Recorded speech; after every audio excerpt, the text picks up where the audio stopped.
ನೀವು ಮುಸಲ್ಮಾನ ಆದರೆ ಬಿಟ್ಬಿಡ್ತೀನಿ, ಹಿಂದೂ ಆದರೆ ಶೂಟ್ ಮಾಡ್ತೀನಿ ಅಂತ ಅಂದಾಗ ಅಲ್ಲಿರುವಂಥ ಜೀವ ಆ ವ್ಯಕ್ತಿ OGW ಅಂತೀವಿ, ಓ ಗ್ರೌಂಡ್ ವರ್ಕರ್. ಅಂದರೆ ನಮ್ಮ ದೇಶದ ವಿರುದ್ಧವಾಗಿ ನಡೆಯುವಂಥ ವ್ಯಕ್ತಿಗಳಿಗೆ OGW ಅಂತ ನಾವು ಹೇಳ್ತೀವಿ. ಅಂಥ ವ್ಯಕ್ತಿಗಳನ್ನ ಹುಡುಕಿ ಯಾಕೆ ಕೊಂದಾಗ್ತಿಲ್ಲ, ಯಾಕೆ ಶೂಟ್ ಮಾಡ್ತಿಲ್ಲ? ಸ್ನೇಹಿತರಾಗಾದ್ರೆ ಈ ಸಂಘಟನೆಗಳಿಗೆ ದುಡ್ಡೆಲ್ಲಿ ಬರುತ್ತೆ? ಸಮಯ ಇದ್ದಾಗ ಟೈಮ್ ಪಾಸ್ಗೋಸ್ಕರ ಬಿಟ್ಟಿಂಗ್ ಆಡ್ತಾ ಇರೋದ್ರಲ್ಲ, ಹಲವಾರು ಆ್ಯಪ್ಗಳನ್ನ ಡೌನ್ ಮಾಡಿಕೊಂಡು ಆನ್ಲೈನಲ್ಲಿ ಬಿಟ್ಟಿಂಗ್ ಆಡ್ತಿದ್ದೀರಾ ದುಡ್ಡು ಕಟ್ಕೊಂಡು. ಅಂತಹ ಅಡ್ವರ್ಟೈಸ್ಮೆಂಟ್ಸ್ಗಳಿಗೆ ಅವರಿಂದ ದುಡ್ಡು ತಲುಪ್ತಾ ಇದೆ.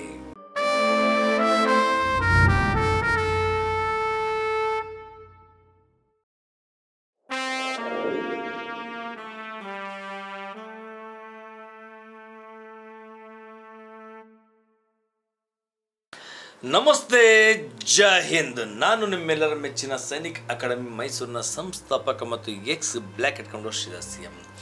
ಈ ದಿನ ಕೊಡ್ತಾರಂಥ ವಿಡಿಯೋ ಉಗ್ರವಾದಿಗಳ ಬಗ್ಗೆ. ಟೆರರಿಸ್ಟ್ ಉಗ್ರವಾದಿ ಎನ್ನುವ ಹೆಸರಿಗಿಂತ ಹೆಚ್ಚು ನಾನು ಕೊಡುವಂಥ ಹೆಸರು ಏನಪ್ಪ ಅಂದರೆ ಮ್ಯಾನ್ ಮೇಡ್ ಮಿಷಿನ್ ಅಂತ ಹೆಸರು ಹೇಳ್ತೀನಿ.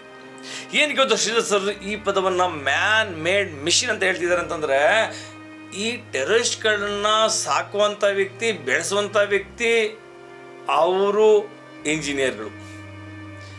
ಈ ಟೆರರಿಸ್ಟ್ಗಳೆಲ್ಲರೂ ಕೂಡ ಒಂದು ಮಿಷಿನರೀಸ್ ಅಷ್ಟೆ. ಚಿಕ್ಕ ಮಗುವಿಂದ ಅನಾಥ ಮಕ್ಕಳುಗಳನ್ನು, ಎಲ್ಲೂ ಏನು ಗತಿನೇ ಇಲ್ಲ ಅಂತ ಮಕ್ಕಳುಗಳನ್ನ, ಹುಟ್ಟ ಮಗುವನ್ನು ಹೈಡ್ಔಟ್ನಲ್ಲಿ, ಅದರ ಅರ್ಥ ಗುಪ್ತ ಜಾಗದಲ್ಲಿ, ಅವಾಗ ಪ್ರಪಂಚನೇ ಗೊತ್ತಿರಬಾರ್ದು, ಜೀವದ ಬಗ್ಗೆ ತಿಳ್ಕೊಂಡೇ ಇರಬಾರ್ದು ಅಂಥ ಜಾಗದಲ್ಲಿ ಇಂಥ ಮಕ್ಕಳನ್ನ ಬೆಳೆಸಿ ಅವರ ಬ್ರೈನ್ ವಾಶ್ ಮಾಡಿ ಅವ್ರಿಗೆ ಹೇಳುವಂಥ ವಿದ್ಯೆ, ಜ್ಞಾನ ಅಂತಂದರೆ ನೀನು ಭಾರತ ದೇಶದ ಒಳಗೆ ನುಗ್ಗು, ನಾನು ಹೇಳುವಂಥ ಕೆಲಸ ಮಾಡು, ಪುಣ್ಯ ಪಡ್ಕೋ, ನಿನಗೆ ಅಲ್ಲ ಸ್ವರ್ಗ ಕೊಡ್ತಾನೆ. ಈ ಒಂದು ವಿಚಾರನ ತನ್ನ ತನೆ ಒಳಗಡೆ ತುಂಬಿಸ್ತಾರೆ. ಯಾವಾಗ ಆ ಮಗು ಬೆಳೀತಾ ಬೆಳೀತಾ ಬೆಳೀತಾ ಅದೇ ಒಂದು ವಾತಾವರಣದಲ್ಲಿ ಉಳ್ಕೊಂಡ್ಬಿಡುತ್ತೆ, ಅದಕ್ಕೆ ಬೇರೆ ಪ್ರಪಂಚನೇ ಗೊತ್ತಿರುವುದಿಲ್ಲ. ತನ್ನ ಪ್ರಾಣವನ್ನೇ ಕಳೆದುಕೊಳ್ಳುವಂಥ ಪರಿಸ್ಥಿತಿ ಬಂದ್ರೂ ಕೂಡ ಆ ಒಂದು ಮ್ಯಾನ್ ಮೇಡ್ ಮಿಷಿನ್ನು ಅಂಜೋದಿಲ್ಲ, ಎದುರೋದಿಲ್ಲ, ಭಯ ಪಡೋದೇ ಇಲ್ಲ. ಬ್ರೈನ್ನಲ್ಲಿ ಆ ಮಿಷಿನ್ಗೆ ಬೇಕಿರುವಂಥ ಎಲ್ಲ ಸಾಫ್ಟ್ವೇರ್ಗಳನ್ನ ಬಿಲ್ಡ್ ಮಾಡಲಾಗಿದೆ. ಅವ್ರು ಯಾವ ಥರ ಆಪ್ರೇಟ್ ಮಾಡ್ತಾರೆ, ಅವರ ಓನರು ಆ ಥರ ಕೆಲಸ ಮಾಡ್ತಾವೆ.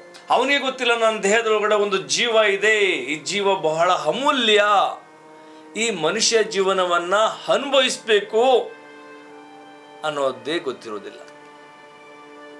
ಈ ಥರ ಬಹಳಷ್ಟು ಉಗ್ರವಾದಿಗಳು ತನ್ನ ಜೀವನ ಕಳ್ಕೊತಿದ್ದಾರೆ, ಮತ್ತು ತಾನು ಸಾಯೋದಲ್ದೇ ಎಷ್ಟೋ ಅಮಾಯಕರನ್ನ ಬಲಿ ಪಡ್ಕೊತಿದ್ದಾರೆ.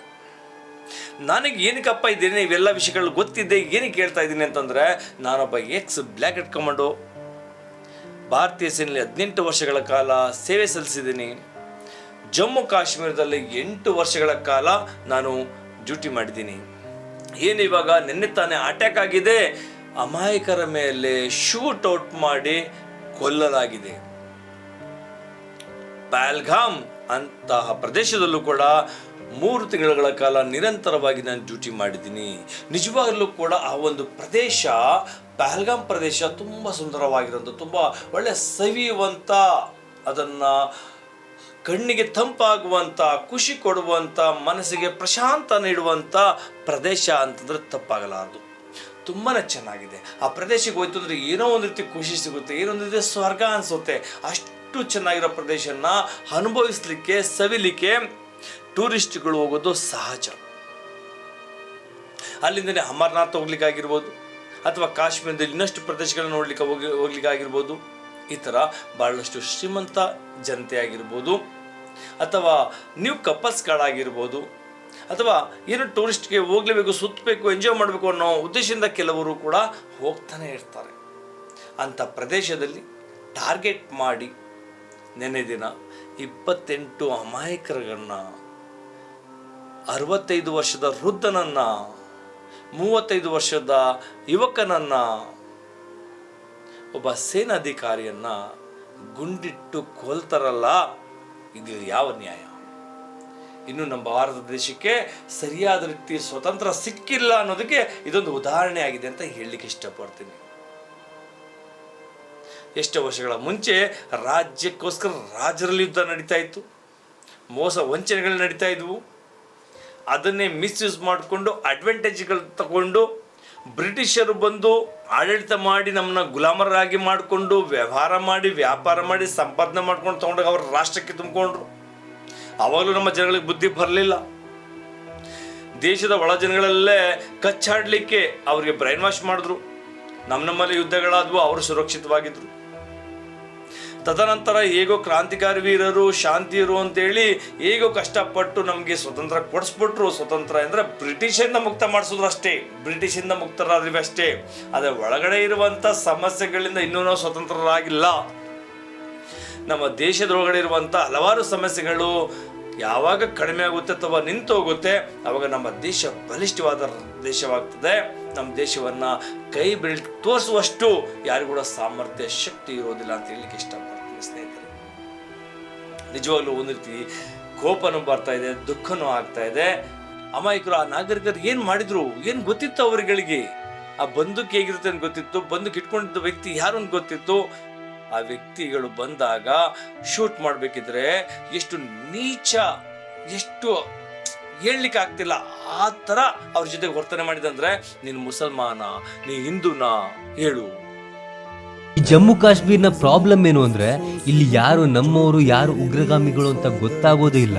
ನಮ್ಮ ಮಧ್ಯೆನೇ ಇದ್ದು ನಮ್ಮನ್ನೇ ತಿಂದು ನಮ್ಮ ತಟ್ಟೆಲ್ಲೇ ಹೊಲ್ಸ್ ಮಾಡ್ಬಿಡ್ತಾರೆ. ನಿನ್ನೆ ಕಾಶ್ಮೀರದ ಪೆಹಲ್ಗಾಮಲ್ಲಿ ಹಿಂದೂ ಟೂರಿಸ್ಟ್ಗಳ ಮೇಲೆ ಏನು ಅಟ್ಯಾಕ್ ಆಗಿದೆ, ಇದರಲ್ಲಿ ಹೊರಗಿನ ಪಾಕಿಸ್ತಾನದವರ ಕೈವಾಡಕ್ಕಿಂತ ನಮ್ಮ ದೇಶದ ಒಳಗೆ ಇರುವಂತಹ ದೇಶದ್ರೋಹಿಗಳ ಕೈವಾಡವೇ ಹೆಚ್ಚಾಗಿರುತ್ತೆ. ನಮ್ಮ ದೇಶ ಪಾಕಿಸ್ತಾನವನ್ನ ಎದುರಿಸಬಹುದು, ಚೀನಾವನ್ನ ಎದುರಿಸಬಹುದು, ಆದ್ರೆ ನಮ್ಮೊಳಗೆ ಇರುವಂತಹ ಹರಾಮ್ ಖೋರ್ಗಳನ್ನ ಎದುರಿಸೋಕಾಗೋದಿಲ್ಲ. ಒಂದಿಬ್ರು ಯೂನಿಫಾರ್ಮ್ ಹಾಕೊಂಡು ಗನ್ ಇಟ್ಕೊಂಡು ಬರ್ತಾರಂತೆ, ನೀನು ಹಿಂದೂನಾ ಅಂತ ಕೇಳ್ತಾರಂತೆ. ಹೌದು ನಾನೊಬ್ಬ ಹಿಂದೂ ಅಂತ ಹೇಳಿದ್ರೆ ಅಲ್ಲೇ ಅವ್ರನ್ನ ಗುಂಡಿಕ್ಕಿ ಕೊಲ್ತಾರಂತೆ. ಇನ್ನೊಂದಷ್ಟು ಜನ ಜೀವ ಉಳಿಸ್ಕೊಳ್ಳೋದಕ್ಕೆ ನಾನು ಹಿಂದೂ ಅಲ್ಲ ಅಂತ ಹೇಳಿದ್ರು ಕೂಡ ಅವರ ಪ್ಯಾಂಟ್ ಬಿಚ್ಚಿಸಿ ಅವ್ರಿಗೆ ಸರ್ಕಮ್ಸಿಷನ್ ಆಗಿದೆಯಾ ಅಂದ್ರೆ ಮುಂಜಿ ಆಗಿದೆಯಾ ಅಂತ ನೋಡಿ ಅವ್ರನ್ನ ಕೊಲ್ತಾರಂತೆ. ನನ್ನ ಗಂಡನ್ನೇ ಸಾಯಿಸ್ಬಿಟ್ಟಿದೆ, ಇನ್ನು ನನ್ನನ್ನ ಯಾಕೆ ಕುಳ್ಸಿದ್ಯಾ, ನನ್ನನ್ನು ಕೂಡ ಕೊಂದ್ಬಿಡು ಅಂತ ಹೆಂಡತಿ ಬೇಡ್ಕೊಂಡ್ರೆ ನಿನ್ನನ್ನು ಸಾಯಿಸಲ್ಲ, ಹೋಗಿ ಮೋದಿಗೆ ಹೇಳು ಅಂತ ಹೇಳ್ತಾರಂತೆ. ಇವೆಲ್ಲವನ್ನು ನೋಡಿದ್ರೆ ನಿಮ್ಗೆ ಕಾಶ್ಮೀರಿ ಫೈಲ್ಸ್ ನೆನಪಾಗಲ್ವಾ? ನೀವು ಮುಸಲ್ಮಾನ್ ಆದ್ರೆ ಬಿಟ್ಬಿಡ್ತೀನಿ, ಹಿಂದೂ ಆದ್ರೆ ಶೂಟ್ ಮಾಡ್ತೀನಿ ಅಂತ ಅಂದಾಗ ಅಲ್ಲಿರುವಂತ ಜೀವ ಆ ವ್ಯಕ್ತಿ ಏನ್ ಹೇಳ್ಕೊಬೇಕು? ನಾನು ಹಿಂದೂ ಅಂತ ಹೇಳ ಅಥವಾ ನಾನು ಮುಸ್ಲಿಂ ಅಂತ ಹೇಳ, ಹೇಗೆ ಹೇಳ್ಕೊಳಕ್ ಸಾಧ್ಯ? ಅಕಸ್ಮಾತ್ ಅವನು ಬಂದೂಕ್ ಇಟ್ಕೊಂಡು ಶೂಟ್ ಮಾಡ್ತೀನಿ, AK-47 ನಿನ್ಗೆ ಕೊಂದು ಬಿಡ್ತೀನಿ ಅಂತೇಳಿ ಅವನ ತಲೆ ಮೇಲೆ ಹಣೆ ಮೇಲೆ ಗುಂಡು ಬೆರಲ್ ಇಟ್ಕೊಂಡು ಶೂಟ್ ಮಾಡಿ ತಯಾರಾಗಿದ್ದಾನೆ ಅಂದಾಗ ಆ ಜೀವ ಹೇಗೆ ಗಾಬರಿ ಆಗಿರ್ಬೇಕು, ಎಷ್ಟು ಕಷ್ಟನ ಅನುಭವಿಸಿರ್ಬೇಕು. ನಾನು ಮುಸ್ಲಿಂ ಅಂತ ಹೇಳ ಅಥವಾ ಹಿಂದೂ ಅಂತ ಹೇಳ ಅಥವಾ ನಾನು ಮನುಷ್ಯ ಅಂತ ಹೇಳ, ಧರ್ಮ ಬಗ್ಗೆ ಹೇಳ್ಬೇಕಾ ಅಥವಾ ನಮ್ಮ ಮನುಷ್ಯ ಬಗ್ಗೆ ಅಂತ ಹೇಳ್ಬೇಕು? ಮಾನವೀಯತೆನೇ ಇಲ್ವಾ? ಮನುಷ್ಯತ್ವನೇ ಇಲ್ವಾ? ಆ ವ್ಯಕ್ತಿಗೆ ಒಂದು ಜೀವನ ಇರ್ತಿಲ್ವಾ? 2008ರಲ್ಲಿ ಮುಂಬೈ ಅಟ್ಯಾಕ್ ಮಾಡಿ ಸುಮಾರು 182ಕ್ಕೂ ಹೆಚ್ಚು ಅಮಾಯಕರನ್ನ ಬಲಿ ತಗೊಂಡಂಥದ್ದು 10 ಟೆರರಿಸ್ಟ್ಗಳು. ನಾನು ಕೂಡ ಆ ಒಂದು ಆಪರೇಷನ್, ಆ ಒಂದು ಎನರ್ಜಿ ಕಮಾಂಡೋದಲ್ಲಿ ನಾನು ಕೂಡ ಇದ್ದೆ. ತದನಂತರ ಸರ್ಜಿಕಲ್ ಸ್ಟ್ರೈಕ್ ಆಯ್ತು. ಏನು, ಒಂದು ಕ್ಯಾಂಪ್ ಮೇಲೆ ಅಟ್ಯಾಕ್ ಮಾಡಿ ಊರಿನಲ್ಲಿ ಅದಕ್ಕೆ ಸರಿಯಾದ ರೀತಿ ಪರಿಹಾರ ಪಡ್ಕೋಬೇಕಂತೇಳಿ ಸರ್ಜಿಕಲ್ ಸ್ಟ್ರೈಕ್ ಮಾಡಿ ಮೋದಿಜಿ ಅವರು ಒಂದು ಯಶಸ್ಸನ್ನ ತಂದ್ಕೊಟ್ರು. ತದನಂತರ ಒಂದು ಪುಲ್ವಾಮಾ ಅಟ್ಯಾಕ್ ಅಂತೇಳಿ 2019ರಲ್ಲಿ ಒಂದು ಬಸ್ನೇ ಉಡಾಯಿಸಿ ಸುಮಾರು 40ಕ್ಕೂ ಹೆಚ್ಚು ನಮ್ಮ ಸೈನಿಕರನ್ನ ಕೊಂದಾಕ್ಬಿಟ್ರು. ಅದಕ್ಕೆ ಸರಿಯಾದ ರೀತಿ ಉತ್ತರನ ಕೊಡ್ಲಿಕ್ಕೆ ಏರ್ ಸ್ಟ್ರೈಕ್ ಮಾಡಿ ಅಲ್ಲಿರುವಂತ POK ಪಾಕ್ ಆಕ್ಯುಪೈಡ್ ಕಾಶ್ಮೀರ್ ಮೇಲೆ ದಾಳಿ ಮಾಡಿ ಅಲ್ಲಿರುವಂತ ಟೆರರಿಸ್ಟ್ಗಳನ್ನ ಸರ್ವನಾಶ ಮಾಡಿದ್ರು. ನಮ್ಮ ಸೈನಿಕರು ಸುಮ್ಮನೆ ಕೂತಿಲ್ಲ, ನೀನು ಒಂದು ಮಾಡಿದ್ರೆ ನಾವು 10 ಜನ ಬಲಿ ತಗೊಳ್ತಾ ಇದೀವಿ. ಆದ್ರೆ ಯಾಕೆ ಹೀಗೆ? ನಮ್ಮ ಸೈನಿಕರ ಉದ್ದೇಶ ಶಾಂತಿ, ನಾವು ಶಾಂತಿಯಾಗಿರ್ಬೇಕು, ನಮಗೆ ಯಾವುದೇ ಉದ್ದೇಶ ಇಲ್ಲ ಕಿರುಕುಳ ಕೊಡುವಂಥದ್ದು ಅಥವಾ ನಿಮಗೆ ಬೇಕು ಅಂತಾನೆ ಬಂದು ನಿಮ್ಮ ಮೇಲೆ ಅಟ್ಯಾಕ್ ಮಾಡುವಂಥದ್ದು, ನಿಮ್ಗಳನ್ನ ಕೊಲ್ಲುವಂಥ ಪ್ರಯತ್ನ ನಮ್ಮ ದೇಶದ ಸೈನಿಕರಲ್ಲಿ ಇಲ್ವೇ ಇಲ್ಲ, ಯಾವಾಗಲೂ ಇಲ್ಲ. ಯಾವಾಗ ನೀವು ನಮ್ಮ ಮೇಲೆ ಕಣ್ಣಿಡ್ತಾರೆ, ಯಾವಾಗ ನೀವು ನಮಗೆ ಮೋಸ ಮಾಡ್ತಾರೆ, ಯಾವಾಗ ನಮ್ಮ ಸೈನಿಕರ ನಮ್ಮ ನಾಗರಿಕರ ಮೇಲೆ ನೀವು ಏನಾದರೂ ಈ ಥರ ತೊಂದರೆ ಕೊಡ್ತೀರಾ ಅಥವಾ ಯಾರಿಗಾದ್ರು ಕೊಲ್ತೀರಾ, ಅವಾಗ ಸಹಿಸ್ಲಿಕ್ಕೆ ಸಾಧ್ಯನೇ ಇಲ್ಲ. ಮೋದಿಜಿಯವರು ಅಂದ್ರೆ ನಮ್ಮ ಡಿಫೆನ್ಸ್ ಏನಿದೆ, ಮೋದಿಜಿಯವರಾಗ್ಲಿ ಅಥವಾ ನಮ್ಮ ಡಿಫೆನ್ಸು ಖಂಡಿತವಾಗ್ಲಿ ಇದಕ್ಕೆ ಸರಿಯಾದ ಉತ್ತರ ಕೊಟ್ಟೆ ಕೊಡ್ತಾರೆ. ಇದನ್ನ ಕಾಯ್ದು ನೋಡ್ಬೇಕಷ್ಟೇ ಏನು ಉತ್ತರ ಕೊಡ್ಬೋದು ಅಂತೇಳಿ. ಸ್ನೇಹಿತರೆ, ಈ ವಿಡಿಯೋ ನೋಡಿ ನಿಮಗೆ ದುಃಖ ಕಣ್ಣೀರು ತುಂಬಿಕೊಳ್ತೀರಾ ನಿಜವಲ್ಲೂ. भेलपुरी खा रही थी, मेरा पति साइड में था, एक इंसान आया, उसने उसको गोली मार दी यहाँ पे। उसने बोला कि ये शायद मुस्लिम नहीं है, उसने उसको गोली मार दी। नहीं, आप टेंशन मत लो, अब बेटा आप यहाँ पे रहो, हम साथ में। मैडम ये जो वहीद साहब है प्रेसिडेंट, आप टेंशन मत लो, मेरे पति का बच्चा लो, हम बचा देगा, कोई बात नहीं। भाई तो करिए फोन प्लीज भगवान के लिए बचा लो। दब से मन युवा डिजाइन किया है। ठीक है हम बचा देंगे ना, आप टेंशन मत लो, मैं आ रहा हूँ। मैं कहाँ पे आपका ये हस्बैंड? क्या हुआ इसको, क्या हुआ? Please ask for help. We don't need Okay, this. don't worry. Please. You okay? You need a water, sir? Sir, we'll manage. Just Huh? ask for help. Please, Okay, cut you short. first you give the hands Please, water, yes. drop of water. Take a drop of water, sir, please. Please. ಆ ಒಂದು Young's ಹೇಳುತ್ತೆ, ಆ ಗಂಡನ್ ಸತ್ತೋಗಿದ್ದಾರೆ, ಗುಡ್ಡು ಸಾಯಿಸ್ಬಿಟ್ಟಿದ್ದಾರೆ, Young's ಜೊತೆಲಿ ಕೂತಿದೆ. ಆ Young's ಹೇಳುತ್ತೆ, ನನ್ನ ಶೂಟ್ ಮಾಡು, ನನ್ನ ಸಾಯಿಸ್ಬಿಡು, ನನ್ನ ಗಂಡನೇ ಸತ್ತೋದ್ಮೇಲೆ ನನ್ನ ಕತೆ ಏನು, ನಾನೇನಕ್ಕೆ ಬದುಕಿರ್ಲಿ, ಶೂಟ್ ಮಾಡು ಅಂತಂದ್ರೆ ಆ ಉಗ್ರವಾದಿ ಮ್ಯಾನ್ ಮೇಡ್ ಮಿಷಿನ್ ಹೇಳ್ತಾನೆ, ನಾನು ನಿನ್ನನ್ನು ಕೊಲ್ಲಲ್ಲ, ನನಗೆ ಆದೇಶ ಸಿಕ್ಕಿಲ್ಲ, ನಮ್ಮ ಓನರ್ ನನಗೆ ಹೇಳಿಲ್ಲ, ನನಗೆ ಬ್ರೈನ್ಗೆ ತುಂಬಿಲ್ಲ, ನನ್ನ ಬ್ರೈನಲ್ಲಿ ತುಂಬಿರೋದು ಜಸ್ಟ್ ಗಂಡಸರುಗಳಿಗೆ ಮಾತ್ರ ಶೂಟ್ ಮಾಡು ಅಂತ ಹೇಳಿದ್ದಾರೆ. ಅದರಲ್ಲೂ ಕೂಡ ಹಿಂದೂಗಳನ್ನ ಮಾತ್ರ ಸುಟ್ಟಾಕು ಅಂತ ಹೇಳಿದ್ದಾರೆ. ಅದಕ್ಕೆ ಪೂರ್ತಿ ಬಾಡಿನ ಚೆಕ್ ಮಾಡ್ತಾ ಇದ್ದೀನಿ, ಸುಳ್ಳು ಹೇಳ್ತಾವನ ನಿಜ ಹೇಳ್ತಾವನ, ಪೂರ್ತಿ ಬಟ್ಟೆನ ಬಿಚ್ಚಿ ಚೆಕ್ ಮಾಡ್ತಿದ್ದಾರೆ, ನೀವು ಮುಸಲ್ಮಾನ ಅಥವಾ ಹಿಂದೂಗಳ ಅಂತ ಹೇಳಿ. ಇದನ್ನ ಅವನಿಗೆ ಬ್ರೈನ್ ತುಂಬಿಟ್ಟಿದ್ದಾರೆ. ಆ ಯಂಗ್ಸ್ ಏನಕ್ಕೆ ಶೂಟ್ ಮಾಡ್ತಿಲ್ಲ ಅಂತ ಕೇಳಿದ್ರೆ, ನೀನು ಮೋದಿ ಹತ್ರ ಹೋಗಿ ಹೇಳು, ನೀನು PM ಹತ್ರ ಹೋಗಿ ಹೇಳು, ಈ ಸಂದೇಶನ ಅವ್ರು ತಲುಪಿಸು ಅಂತ ಹೇಳ್ತಾನೆ. ನೋಡಿ ಯಾವ ಥರ ಅವ್ರಿಗೆ ತಲೆ ತುಂಬಿ ಕಳಿಸ್ಕೊಟ್ಟಿದ್ದಾರೆ ಅಂತಾರೆ, ನಿಜವಾಗ್ಲೂ ನಾಚಿಗೇಡು. ಆ ವ್ಯಕ್ತಿ ಏನು ಮಾಡಿದ್ರು, ಅಮಾಯಕರುಗಳು ಗಂಡ ಹೆಂಡತಿ ಏನೋ ಕಪ್ಪಲ್ಲು ಏನೋ ಖುಷಿಯಿಂದ ಏನೋ ಒಂದು ಎಂಜಾಯ್ ಮಾಡ್ಲಿಕ್ಕೆ ಹೋಗಿದ್ದಾರೆ, ಆ ಒಂದು ಪರಿಸರನ, ಆ ಒಂದು ಪ್ರದೇಶನ ಅನುಭವಿಸ್ಲಿಕ್ಕೆ ಹೋಗಿದ್ದಾರೆ. ಅಂಥವ್ರಿಗೆ ಡೈರೆಕ್ಟಾಗಿ ಶೂಟ್ ಮಾಡಿ ಆ ಥರ ಕೊಂದುಬಿಟ್ರೆ ಅವ್ರ ಕತೆ ಏನು? 65 ವರ್ಷದ ವೃದ್ಧ ಏನ್ ಮಾಡಿದ್ರೆ, 15 ವರ್ಷ 20 ವರ್ಷ ಬದುಕೊಳ್ತಿದ್ರ ವ್ಯಕ್ತಿ, ಆ ವ್ಯಕ್ತಿನ ಸುಟ್ಟಾಕ್ಬಿಟ್ರು. ಇವಾಗ ತಾನೇ ಸೇನೆಗೆ ಸೇರಿ 3-4 ವರ್ಷ ಆಗಿಲ್ಲ, ಲೆಫ್ಟಿನೆಂಟ್ ಆಗಿ ಭಾರತೀಯ ಸೇನೆಯ ನೌಕಾಪಡೆಯಲ್ಲಿ ಒಬ್ಬ ಅಧಿಕಾರಿಯಾಗಿದ್ದಂತ ಜಸ್ಟ್ 4 ದಿನ ಮುಂಚೆ ಮದುವೆ ಆಗಿದ್ದಂತ ಆ ಕಪಲ್ಸ್ ಆ ಒಂದು ಪ್ರದೇಶಕ್ಕೆ ಹೋಗಿ ಎಂಜಾಯ್ ಮಾಡ್ಲಿಕ್ಕೆ ಅಂತ ಹೋದಾಗ ಆ ವ್ಯಕ್ತಿನ ಶೂಟ್ ಮಾಡ್ಬಿಡ್ತಾರೆ. ಇಂಥ ವಿಚಿತ್ರವಾದ ಘಟನೆ ಕೇಳ್ಕೊಂಡಾಗ ಎಷ್ಟು ದುಃಖ ಆಗುತ್ತಲ್ವಾ. ನಮ್ಮ ದೇಶದಲ್ಲಿ ಇನ್ನೂ ಕೂಡ ಸರಿಯಾದ ಕಾನೂನು ಯಾಕೆ ಬರ್ತದೆ? ಕಾನೂನುಗಳು ಕೇಳಿದಾಗ ಇಷ್ಟುದ್ದ ಕಾನೂನುಗಳು ಹೇಳ್ತೀವಿ, ಇಂಥ ಕಾನೂನುಗಳು ಯಾಕೆ ಬರ್ತಿಲ್ಲ? ಇಲ್ಲಿ OGW ಅಂತ ಹೇಳ್ತೀವಿ. OGW ನಮ್ಮ ಮಿಲಿಟರಿನಲ್ಲಿ ಬಳಸುವಂಥ ಪದ. ನಮ್ಮ ಮಣ್ಣಿನ ವಿರುದ್ಧ, ನಮ್ಮ ದೇಶದ ವಿರುದ್ಧ, ನಮ್ಮ ನಾಗರಿಕರ ವಿರುದ್ಧ ನಡ್ಕೊಳ್ಳುವಂಥ ವ್ಯಕ್ತಿಗಳಿಗೆ ನಾವು OGW ಅಂತೀವಿ. ಓ ಗ್ರೌಂಡ್ ವರ್ಕರ್ ಅಂದರೆ ನಮ್ಮ ದೇಶದ ವಿರುದ್ಧವಾಗಿ ನಡೆಯುವಂಥ ವ್ಯಕ್ತಿಗಳಿಗೆ OGW ಅಂತ ನಾವು ಹೇಳ್ತೀವಿ.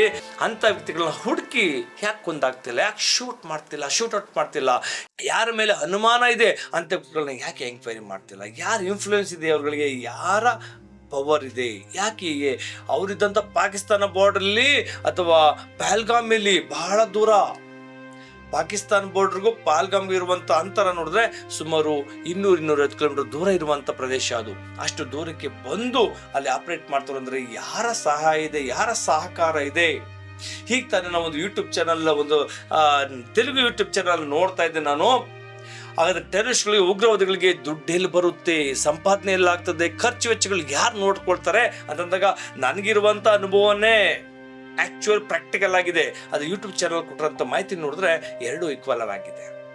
ಸ್ನೇಹಿತರಾಗಾದ್ರೆ ಈ ಸಂಘಟನೆಗಳಿಗೆ ದುಡ್ಡೆಲ್ಲಿ ಬರುತ್ತೆ ಅಂತಂದಾಗ ಒಂದು ತೆಲುಗು ಚಾನಲ್ ಹೇಳ್ತಾನೆ, ಒಂದು ಯೂಟ್ಯೂಬ್ ಚಾನಲ್ ಹೇಳ್ತಾರೆ, ಏನೀಗ ನಾವು ಗೇಮ್ಗಳು ಆಡ್ತಾರೆ ನಮ್ಮ ಮಕ್ಕಳುಗಳು, ನಮ್ಮ ಪೋಷಕರುಗಳು ಸಮಯ ಇದ್ದಾಗ ಟೈಮ್ ಪಾಸ್ಗೋಸ್ಕರ ಬಿಟ್ಟಿಂಗ್ ಆಡ್ತಾ ಇರೋದ್ರಲ್ಲ, ಹಲವಾರು ಆ್ಯಪ್ಗಳನ್ನ ಡೌನ್ ಮಾಡಿಕೊಂಡು ಆನ್ಲೈನಲ್ಲಿ ಬಿಟ್ಟಿಂಗ್ ಆಡ್ತಿದ್ದೀರ, ದುಡ್ಡು ಕಟ್ಕೊಂಡು, ಅಂತಹ అడ్వర్టైజ్మెంట్స్ಗಳಿಗೆ ಅವರಿಂದ దుడ్డు తలుపుతా ಇದೆ. నమస్తే అందరికి. కాశ్మీర్లో ఉగ్రవాదం జరుగుతుందని మేము ముందే చెప్పాము, ఇది చూడండి. మిడిల్ ఈస్ట్ కంట్రీస్ని బాగా గమనిస్తే majority of Islam terrorism and terrorist groups like Hamas, Al Qaeda, Al Shabaab, Afghan Taliban, Lashkar Taiba ఇలాంటి వాటన్నిటికీ ఫండింగ్ వెళ్ళి పవర్ఫుల్ అయ్యి ఇండియా మీద టెర్రర్ అటాక్స్ చేసే ఛాన్సెస్ కూడా ఉండొచ్చు. ఈ betting mafia is nothing but cyber terrorism. రీసెంట్గా POKలో ఇండియాకి అగెయిన్స్ట్గా జరిగిన ఈవెంట్లో పాకిస్తాన్ సపోర్ట్ కోసం హమాస్ లీడర్స్ని ఇన్వైట్ చేసి లష్కర్-e తాయిబా అండ్ జైష్-e-మొహమ్మద్తో చేతులు కలిపింది. ఎప్పుడేం జరుగుతుందో తెలీదు. సో ఇది just say no to betting మాత్రమే కాదు. సరేండి, ఈ వీడియో 10 రోజుల క్రితం చెప్పారు. నేను గత 50 రోజుల నుంచి చెప్తున్నాను. సో ఇప్పుడు ఈ దాడులు జరగడానికి ఇంతమంది చచ్చిపోవడానికి గల కారణం ఎవరు? ఈ మహానుభావులు. సో వీళ్ళేం చేశారు అంటే ఇటువంటి ఇల్లీగల్ బెట్టింగ్ యాప్స్ ప్రమోట్ చేయాలి. ఇది వినండి, మీకు అర్థమవుతుంది. ఈ కెసినో రిలేటెడ్ యాప్స్ అన్ని almost other country apps. Hyderabad metro మీద ప్రమోట్ చేస్తున్న 1xBet సైప్రస్ లో ఎస్టాబ్లిష్ అయ్యి క్యూరసావ్ అనే ఐలాండ్ లో లైసెన్స్ తీసుకుంది. అరీమాచ్ మెయిన్ హెడ్ క్వార్టర్స్ సైప్రస్ లో ఉంది. Rajbet registered and licensed Curacao, Dafabet Philippines లో, లక్కీ నికీ మాల్టాలో, బెట్వే మాల్టా, మెయిల్బెట్ ఒక బంగ్లాదేశీ బేస్డ్ యాప్ కానీ దాని owner and registration Cyprus and Curacao. ఇప్పుడు మీరు చెప్పండి, ఉగ్రవాదులకు సహకరిస్తున్న ఈ యూట్యూబర్లు ఏం చేయాలి? ఉడి తీయాలి కదండి. ಅವ್ರು ಕೋಟ್ಯಾಂತರ ರೂಪಾಯಿ ದುಡ್ಡು ಬರ್ತಾ ಇದೆ. ಮನುಷ್ಯಂದ ಕಿತ್ತು ಗುಡ್ಡೆ ಹಾಕೊಂತಿದ್ದಾರೆ. ಯಾರಿಗೋ ಒಬ್ಬನಿಗೆ ದುಡ್ಡು ಕೊಡ್ತಾರೆ, ಇನ್ನೊಬ್ಬನಿಗೆ ಕಿತ್ತಾಕ್ತಾರೆ. ಅದು ನಶ ಆಗ್ಬಿಟ್ಟಿದೆ. ಅವ್ನ ಗೇಮ್ಸ್ಗಳೆಲ್ಲವೂ ನಶ ಆಗ್ಬಿಟ್ಟಿದ್ದಾವೆ. ಅವ್ರನ್ನ ಅಡಿಕ್ಟ್ ಆಗ್ಬಿಟ್ಟಿದ್ದಾರೆ ಜನಗಳು. ಇದು ನಮ್ಮ ಭಾರತ ದೇಶದಲ್ಲಿ ಮೊದಲು ಅದನ್ನು ಸ್ಟಾಪ್ ಮಾಡಬೇಕು. ನಾನು ಸೆಂಟ್ರಲ್ ಗೌರ್ಮೆಂಟಲ್ಲಿ ರಿಕ್ವೆಸ್ಟ್ ಮಾಡ್ಕೊಳ್ತೀನಿ, ಇಂಥ ಗೇಮ್ಗಳನ್ನ ಮೊದಲು ಸ್ಟಾಪ್ ಮಾಡಿ. ಯಾರು ದುಡ್ಡು ಸಂಪಾದನೆ ಮಾಡೋಕ್ಕೋಸ್ಕರ ಯಾರ ಬಡ ವ್ಯಕ್ತಿಗೋ ಅಥವಾ ಯುವಕನಿಗೋ ಯುವತಿಗೋ ಏನೋ ಸಾಧನೆ ಮಾಡಬೇಕು ಅಂತ ಕಾಯ್ತಾ ಇರ್ತಾರೆ. ಅಂಥ ಜೀವನನ ಯಾಕೆ ಕಾಳು ಮಾಡ್ತಿದ್ದೀರಾ? 10-5 ರೂಪಾಯಿಗೆ ಬಿಟ್ಟಿಂಗ್ ಹಾಕಿ ಶುರು ಮಾಡ್ತಾರೆ, ಆಮೇಲೆ 10,000 20,000 ಆಡ್ಲಿಕ್ಕೆ ಸ್ಟಾರ್ಟ್ ಮಾಡ್ತಾರೆ. ಆ ದುಡ್ಡಿಗೋಸ್ಕರ ಬಿಟ್ಟಿಂಗ್ ಕಟ್ಟೆಗೋಸ್ಕರ ಒಬ್ಬೊಬ್ರನ್ನ ಹೊಡೆದಾಡಿ ಸಾಯಿಸ್ತಾ ಕೂತಿದ್ದಾರೆ. ಇದನ್ನ ಮೊದಲು ಸ್ಟಾಪ್ ಮಾಡಿ ಅಂತ ಹೇಳಲಿಕ್ಕೆ ಇಷ್ಟಪಡ್ತೀನಿ. ಇದರಿಂದ ಆ ಸಂಘಟನೆ ದುಡ್ಡು ಹೋಗ್ತಾ ಇದೆ. ನಂತರ ಅವರಿಗೆ ಪ್ರೋತ್ಸಾಹ ಕೊಡುವಂಥ ಕೆಲವು ಸಂಘಟನೆಗಳು ಅವರ ಧರ್ಮಗಳಿಂದಾಗಿರ್ಬೋದು ಅಥವಾ ಪೊಲಿಟಿಕಲಿಂದ ಆಗಿರ್ಬೋದು ಕೂಡ ಅವರದೇ ಆದಂಥ ಗುಂಪುಗಳಿಂದ ದುಡ್ಡು ಅವರಿಗೆ ಸಿಗ್ತಾ ಇದೆ. ಅದರಿಂದಾಗಿ ಸಂಘಟನೆಗಳು ಮ್ಯಾನ್ ಮೇಡ್ ಮಿಷಿನ್ಗಳನ್ನ ತಯಾರು ಮಾಡಿ ಈ ಥರ ತಪ್ಪು ಕೆಲಸಗಳನ್ನ ಮಾಡಿಸಿದ್ದಾರೆ. ಹೇಗೆ ದುಡ್ಡೆಲ್ಲಿ ಬರುತ್ತೆ? ಹಿಜ್ಬುಲ್ ಮುಜಾಹಿದೀನ್ ಯಾರು? ಲಷ್ಕರ್ ಇ ತೊಯ್ಬಾ ಯಾರು? HEM ಯಾರು? ಈ ಥರ ನಾವು ಹಲವಾರು ಸಂಘಟನೆಗಳನ್ನ ನೋಡಿದಾಗ ಜೈಷ್ ಮೊಹಮ್ಮದ್ ಯಾರು? ಈ ಸಂಘಟನೆಗಳನ್ನ ನಾವು ನೆನೆಸ್ಕೊಂಡಾಗ ನಿಜವಾಗ್ಲೂ ಅನ್ಸುತ್ತೆ, ಆ ಸಂಘಟನೆ ಮಾಡಿ ಏನು ದಬಾಗ್ತಾವ್ರೆ. ಆ ಸ್ವಾರ್ಥಕ್ಕೋಸ್ಕರ ತಾನೊಬ್ಬ ಲೀಡರ್ನ ತನ್ನ ದರ್ಪ ತೋರಿಸ್ಲಿಕ್ಕೋಸ್ಕರ ಲೀಡರ್ರೇ ಅವರ ಕಾಂಪಿಟೇಷನ್ ಬೆಳೆಸ್ಕೊಳ್ಳಿಕ್ಕೋಸ್ಕರ ಅಮಾಯಕ ಆ ಮ್ಯಾನ್ ಮೇಡ್ ಮಿಷಿನ್ ಯಾಕೆ ಸಾಯಿಸ್ತಾ ಇದ್ದೀರಾ? ಅವನಿಂದ ಹಲವಾರು ನಾಗರಿಕರನ್ನ ಯಾಕೆ ಸಾಯಿಸ್ತಾ ಇದ್ದೀರಾ? ನಿನ್ನಿಂದ ಹಲವಾರು ನಮ್ಮ ಸೈನಿಕರ ಮೇಲೆ ಯಾಕೆ ಟಾರ್ಗೆಟ್ ಮಾಡ್ತಾ ಇದ್ದೀರಾ? ದೇಶದ ಒಳಗೆ ಯಾಕೆ ಗಲ್ಬೆ ಇಳಿಸ್ತಾ ಇದ್ದೀರಾ?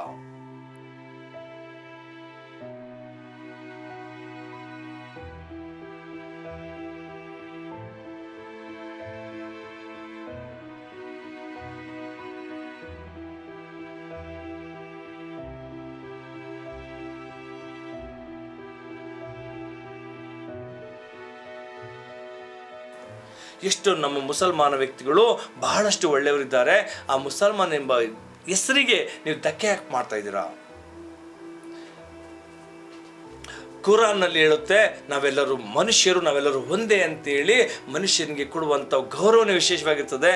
ಆದರೆ ಇಂತಹ ಮ್ಯಾನ್ ಮೇಡ್ ಮಿಷಿನಿಂದಾಗಿ, ಇಂಥ ಸಂಘಟನೆಗಳಿಂದಾಗಿ ಹಲವಾರು ನಮ್ಮ ಧರ್ಮಗಳಿಗೆ ಕಳಂಕ ಆಗ್ತಾ ಇದೆ. ಇದು ತಪ್ಪಲ್ವಾ? ಆ ಪಹಲ್ಗಾಮ್ನಲ್ಲಿ ನಡೆದಂಥ ಈ ಘಟನೆ ನಿಜವಾಗ್ಲೂ ದುಃಖ ತರ್ತಾ ಇದೆ. ಸ್ನೇಹಿತರೆ, ಈ ವಿಡಿಯೋ ನೋಡಿ ನಿಮ್ಗೆ ದುಃಖ ಆಗಿದ್ರೆ ಅಥವಾ ನಿಮಗೆ ಈ ತುಂಬ ಕೋಪ ಬಂದಿದ್ರೆ ನಿಮ್ಮ ಕಾಮೆಂಟ್ಸ್ ಮಾಡಿ, ಇಂಥ ವಿಡಿಯೋಗಳನ್ನ ಇನ್ನಷ್ಟು ಶೇರ್ ಮಾಡಿ, ತಿಳಿಸಿ ಹೇಳಿ ನಮ್ಮ ಜಗತ್ತಿಗೆ ಈ ಉಗ್ರಗಳನ್ನ ಸರ್ವನಾಶ ಮಾಡಿ, ಇದನ್ನು ಕ್ಲೋಸ್ ಮಾಡಿ, ಶಾಂತಿಯಾಗಿ ಜೀವನ ಮಾಡಲಿಕ್ಕೆ ಬಿಡಿ ಅಂತ ಹೇಳಿ ಎಲ್ಲರೂ ಪ್ರೇಯರ್ ಮಾಡಿ ಅಂತ ಹೇಳಲಿಕ್ಕೆ ಇಷ್ಟಪಡ್ತೀನಿ. ಇಷ್ಟೊತ್ತು ಈ ವಿಡಿಯೋ ನೋಡಿ ಈ ಪಹಲ್ಗಾಮ್ ಅಟ್ಯಾಕ್ ಬಗ್ಗೆ ತಿಳ್ಕೊಂಡಂಥ ಎಲ್ಲ ವೀಕ್ಷಕರಿಗೆ ಧನ್ಯವಾದಗಳು. ನಮಸ್ತೆ, ಜೈ ಹಿಂದ್.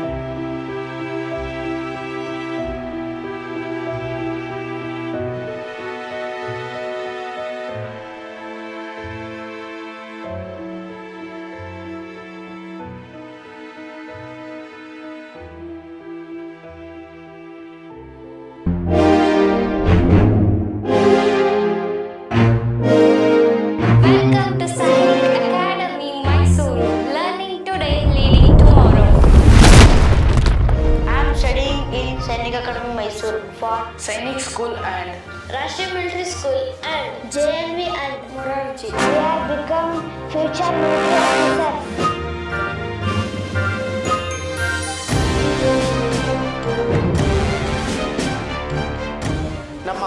ಅಕಾಡೆಮಿಗೆ ಬರುವಂತ ಅಭ್ಯರ್ಥಿಗಳು ಭವಿಷ್ಯದ ಸೈನಿಕರಾಗುವ ಕನಸನ್ನ ಹೊತ್ತು ನಾನು ಸಾಧಕನಾಗಬೇಕು, ದೇಶ ಸೇವೆ, ತಾಯಿ ಭಾರತಾಂಬೆಯ ಸೇವೆ ಮಾಡಬೇಕು, ನಾನು ಒಬ್ಬ ಸೈನಿಕನಾಗಿ ಸರ್ಕಾರಿ ಉದ್ಯೋಗಿಯಾಗಿ ನನ್ನ ಕುಟುಂಬಕ್ಕೆ ಆರ್ಥಿಕ ಭದ್ರತೆಯನ್ನು ಒದಗಿಸಿರುವುದರ ಜೊತೆಗೆ ಗೌರವವನ್ನು ಕೂಡ ದೊರಕಿಸಿಕೊಡಬೇಕೆಂಬ ಮನೋಭಾವದೊಂದಿಗೆ ನಮ್ಮ ಸಂಸ್ಥೆಗೆ ಬರುತ್ತಾರೆ. I am Sridhara CM, ex-Black Hat Commando and founder of Sainik Academy Mysuru. I have served 18 years in the Indian Army. ನನಗೆ ಭಾರತೀಯ ಸೇನೆ ಅಪಾರವಾದ ಅನುಭವವನ್ನು ಕೊಟ್ಟಿದೆ. ಈ ಅನುಭವದೊಂದಿಗೆ ದಕ್ಷಿಣ ಭಾರತದಲ್ಲಿ ಮೊಟ್ಟ ಮೊದಲ ಬಾರಿಗೆ ಸೈನಿಕ್ ಅಕಾಡೆಮಿ ಮೈಸೂರು ಎಂಬ ರೆಸಿಡೆನ್ಷಿಯಲ್ ಕೋಚಿಂಗ್ ಸೆಂಟರ್ನ ಸ್ಥಾಪನೆ ಮಾಡಿ ಇಲ್ಲಿವರೆಗೆ 361 ಆಕಾಂಕ್ಷಿಗಳು ಭಾರತಾಂಬೆ ಸೇವೆ ಸಲ್ಲಿಸುವಲ್ಲಿ ಯಶಸ್ವಿಯಾಗಿದ್ದಾರೆ.